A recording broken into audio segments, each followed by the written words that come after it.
ಬರುತ್ತೆ ಬರುತ್ತೆ ಬರುತ್ತೆ ಕಕ್ಕು ಬರಲ್ಲ ಅದು ಬರುತ್ತೆ ಬರಲ್ಲ ಅದು. Hi welcome back to my YouTube channel Rupa Abhiruchi. ಎಲ್ಲರೂ ಹೇಗಿದ್ದೀರಾ? ಎಲ್ಲರೂ ಚೆನ್ನಾಗಿದ್ದೀರಾ ಅಂದ್ಕೊಂಡಿದ್ದೀನಿ. ಇವತ್ತೇನು ಅಂತಂದರೆ ನಾನು ಊರಿಗೆ ಹೋಗಿದ್ದೀನಿ. ನಮ್ಮ ಊರು ಕನಕಪುರದ ಪಕ್ಕ ಸೊಂತೆಕೊಡಿಹಳ್ಳಿ ಅಂತ ನಮ್ಮ ಊರು. ಆದರೆ ನಾನು ಕೇಕ್ ಕಟ್ ಮಾಡ್ತಾಯಿರೋ ಊರು ಬಂದು ಕನಕಪುರ. ನನ್ನ ತಂಗಿ ಮನೆ ಇರೋದಲ್ಲೇ. ಎಲ್ಲರೂ ಅಲ್ಲಿ ಹೋಗಿ ಫಸ್ಟ್ ಸೇರಿಕೊಂಡು ಆಮೇಲೆ ಊರಿಗೆ ಹೋಗೋಣ ಅಂತ ಅಂದ್ಕೊಂಡಿದ್ವಿ. ಊರಲ್ಲಿ ಏನು ವಿಶೇಷತೆ ಅಂದರೆ ದೇವಸ್ಥಾನದ ಜೀರ್ಣೋದ್ಧಾರ ಕಾರ್ಯಕ್ರಮ ಇತ್ತು. ಹಾಗಾಗಿ ಅಲ್ಲಿಗೆ ಹೋಗೋಣ ಅಂತ ಹೋಗಿದ್ದೆ. ಆದರೆ ಅವತ್ತು ಹೋಗಿದ್ದ ದಿನ ನನ್ನ ಬರ್ತ್ಡೇ ಇತ್ತು. ಎಲ್ಲರೂ ಸರ್ಪ್ರೈಸಾಗಿ ಕೇಕ್ ತಂದು ಕಟ್ ಮಾಡಿಸೋಣ ಅಂತ ಕಟ್ ಮಾಡಿಸ್ತಾಯಿದ್ದಾರೆ. ಇದರಲ್ಲಿ ನನ್ನಮ್ಮ ಮತ್ತು ನನ್ನ ತಂಗಿದಿರ ಮಕ್ಕಳು ಮತ್ತು ನನ್ನ ತಂಗಿ ಯಜಮಾನ್ರು ಎಲ್ಲ ಇದ್ದರು. ಎಲ್ಲರೂ ಸರ್ಪ್ರೈಸಾಗಿ ಕೇಕ್ ಕಟ್ ಮಾಡಿಸ್ತಾಯಿದ್ರು. ಇದು ಒಂದು ಚಿಕ್ಕ ಫೋಟೋಶೂಟ್ ನನ್ನ ತಂಗಿ ಮಗಳು ಮಾಡೋವಳೆ. ಅದನ್ನೇ ಹಾಕ್ತಾಯಿದ್ದೀನಿ. ವಿಡಿಯೋ ಏನೋ ಜಾಸ್ತಿ ನಾನು ಮಾಡ್ಕೊಂಡಿರಲಿಲ್ಲ. ಹಾಗಾಗಿ ಚಿಕ್ಕ ಒಂದು ಫೋಟೋಗಳು ಮತ್ತು ವಿಡಿಯೋನ ಹಾಕ್ತಾಯಿದ್ದೀನಿ. Happy birthday to you, Durga. Happy birthday to you.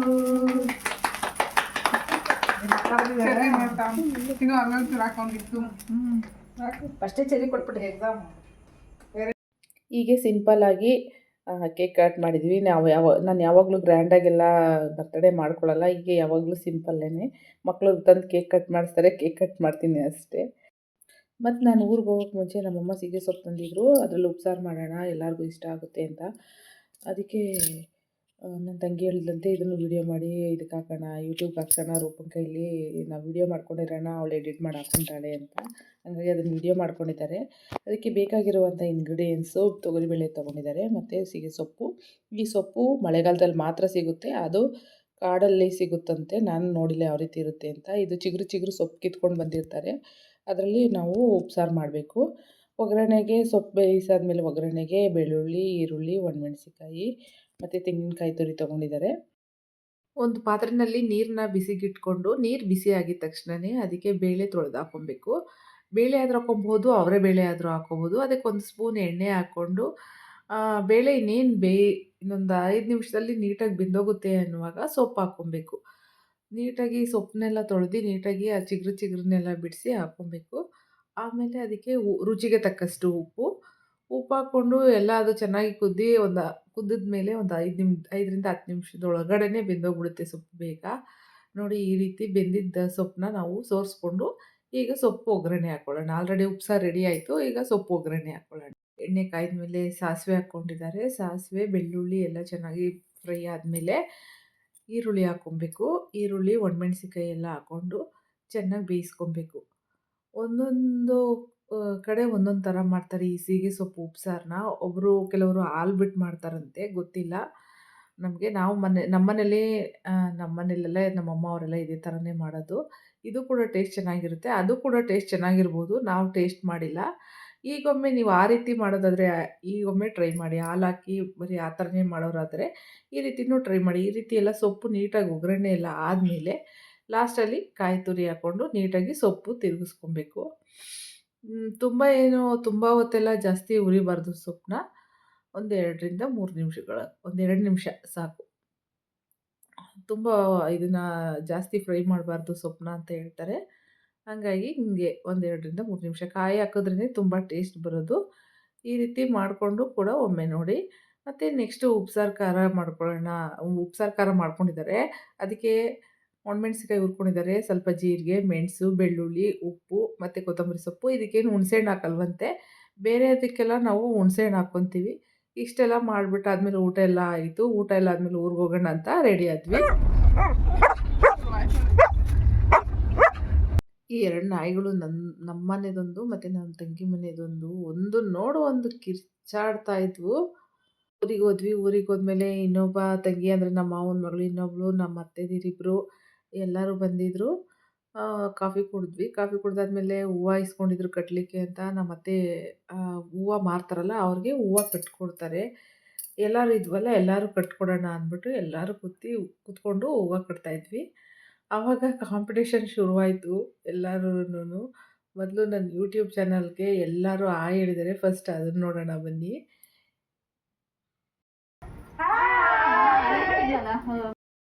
ಎಲ್ಲರೂ ಸೇರಿದಾಗ ಆಗೋ ಖುಷಿನೇ ಬೇರೆ. ಮಾತುಗಳು, ತಲಾಟೆಗಳು, ಮತ್ತು ಒಬ್ರನ್ನೊಬ್ರು ಕಾಲು ಎಳ್ಕೊಳ್ಳೋದು, ನೀನು ಹಿಂಗೆ ಅಂತ. ಹೀಗೆ ಎಲ್ಲ ಸೇರಿದಾಗ ಆಗೋ ಖುಷಿನೇ ಬೇರೆ. ಹೀಗೆ 3 ತಿಂಗಳಿಗೊಂದ್ಸರಿನೋ 6 ತಿಂಗಳಿಗೊಂದ್ಸರಿನೋ ಸೇರಿದ್ರೆ ಎಷ್ಟು ಖುಷಿಯಾಗಿರುತ್ತೆ ಅಲ್ವಾ? ಆಮೇಲೆ ಈ ಹೂವು ಕಟ್ಟುವಾಗ ಎಲ್ಲರೂ ಕಾಂಪಿಟೇಷನಿಂದ ಹೂವು ಕಟ್ತಾಯಿದ್ರು. ಎಷ್ಟು ಕಟ್ತಾರೆ, ಯಾರು ಜಾಸ್ತಿ ಕಟ್ತಾರೆ, ನಾನು ಜಾಸ್ತಿ ಕಟ್ತೀನಾ, ನೀನು ಜಾಸ್ತಿ ಕಟ್ತೀನಾ ಅಂತ.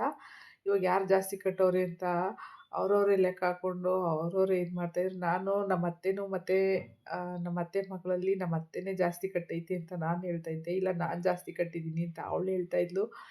ಈ ರೀತಿಯಾಗಿ ಎಲ್ಲ ಹೂವು ಕಟ್ಕೊಂಡು ಕಾಂಪಿಟೇಷನ್‌ದ ನೋಡ್ತಾ ಇರಬೇಕಾದ್ರೆ ಅಳತೆ ಹಾಕೇ ಬಿಡೋಣ ಬನ್ನಿ ಅಂತ ಅಂದ್ಬಿಟ್ಟು ಇವಾಗ ಅಳತೆನೂ ಕೂಡ ಹಾಕ್ತಾ ಇದ್ದೀವಿ.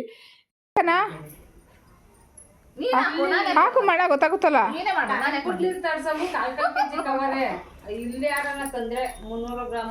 ಶಿಲ್ಪ ಇಸ್ಕೊಂಡು ಮಾಡ ಹಾಕಿ ಅವಳ್ದು.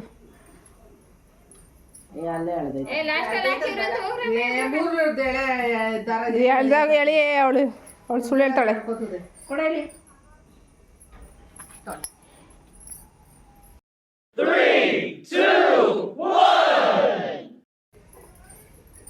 ಮಾಳ್ದಲ್ಲ ಹಾಕಿ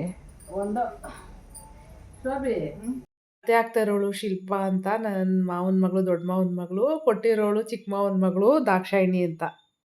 ಫ್ರಿಡ್ಜಲ್ಲಿ ಎರಡು ಮಾಡ ಮೇಲೆ ಒಂದಿಷ್ಟು ಒಂದು ಅರ್ಧ ಮಾಡ ಸಿಕ್ಲಿಲ್ವಾ? ಯಶೋದಕ್ಕೆ ನೀನೇನು ಸಿಕ್ಲಿಲ್ವಾ ಅಂತ ಹೇಳಿದ್ದು?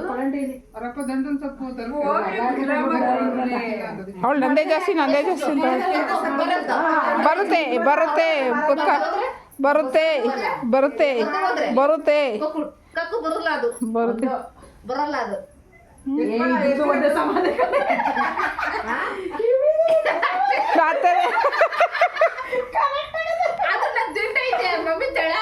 ತೆಳ ತಿಂಡು ಅಲ್ಲ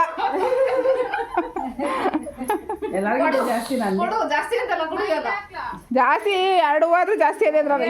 ರೀತಿಯಾಗಿ ಎಲ್ಲರೂ ಮಾತಾಡಿಕೊಂಡು ಹೂವನ್ನ ಕಟ್ತಾ ಇದ್ವಿ. ಎಲ್ಲ ಬೇಗ ಬೇಗ ಕಟ್ಟಿ ಮುಗಿಸಾದ್ಮೇಲೆ ಎಲ್ಲ ಎತ್ತಿಟ್ಬಿಟ್ಟು ಊಟ ಕೂತ್ಕೊಳ್ಳೋಣ ಅಂದ್ಬಿಟ್ಟು ಊಟ ಕೂತ್ಕೊಂಡು ಎಲ್ಲ ಊಟ ಮಾಡಿದ್ವಿ. ನಮ್ಮದು ಲೇಡೀಸ್ ಕಂದನು. ಇದೆಲ್ಲ ಆದಮೇಲೆ ಬೆಳಗ್ಗೆ ಬೇಗ ಎದ್ದು ರೆಡಿ ಆಗೋಣ ಅಂದ್ಬಿಟ್ಟು ಮಲ್ಕೊಂಡ್ವಿ. ಎಲ್ಲರೂ ಈ ರೀತಿ ರೆಡಿ ಆದ್ವಿ. ಬೆಳಗ್ಗೆಲಿ ಎಲ್ಲ ರೆಡಿ ಆದಮೇಲೆ ಒಂದೊಂದು ಸ್ನ್ಯಾಪ್ ತೊಗೊಂಡ್ವಿ. ವಿಡಿಯೋ ಎಲ್ಲ ಮಾಡ್ಕೊಳಕ್ಕೆ ಹೋಗಲಿಲ್ಲ, ಟೈಮ್ ಆಗೋಗಿತ್ತು. ಎಲ್ಲ ರೆಡಿ ಆಗೋಷ್ಟರಲ್ಲಿನೇ ಬೇಗ ಬೇಗ ದೇವಸ್ಥಾನಕ್ಕೆ ಹೋಗೋಣ ಅಂತ ರೆಡಿ ಆದ್ವಿ. ದೇವಸ್ಥಾನದಲ್ಲಿ ನೋಡಿ ಶ್ರೀನಿವಾಸ, ಪದ್ಮಾವತಿ ಮತ್ತು ಲಕ್ಷ್ಮಿಯವರ ದೇವಸ್ಥಾನ. ಇದು ಹಳೇ ದೇವಸ್ಥಾನ. ಈ ರೀತಿ ಎಲ್ಲ ಮಾಡಿದ್ದು. ದೇವಸ್ಥಾನ ಫುಲ್ ತಗೊಳ್ಳಿಕ್ಕಾಗಿಲ್ಲ, ಜನ ಜಾಸ್ತಿ ಇದರಿಂದ. ತುಂಬ ಹಳೇ ಕಾಲದ ದೇವಸ್ಥಾನ. ನಮ್ಮ ತಾತ ಅಲ್ಲ, ಅವ್ರ ಮುತ್ತಾತನ ಕಾಲದ ದೇವಸ್ಥಾನದ ದೇವ್ರ ವಿಗ್ರಹಗಳು ಹಳೇವೇನೆ. ದೇವಸ್ಥಾನ ಮಾತ್ರ ಹೊಸದು ಕಟ್ಟಿ ಇದು ಮಾಡಿದ್ದಾರೆ.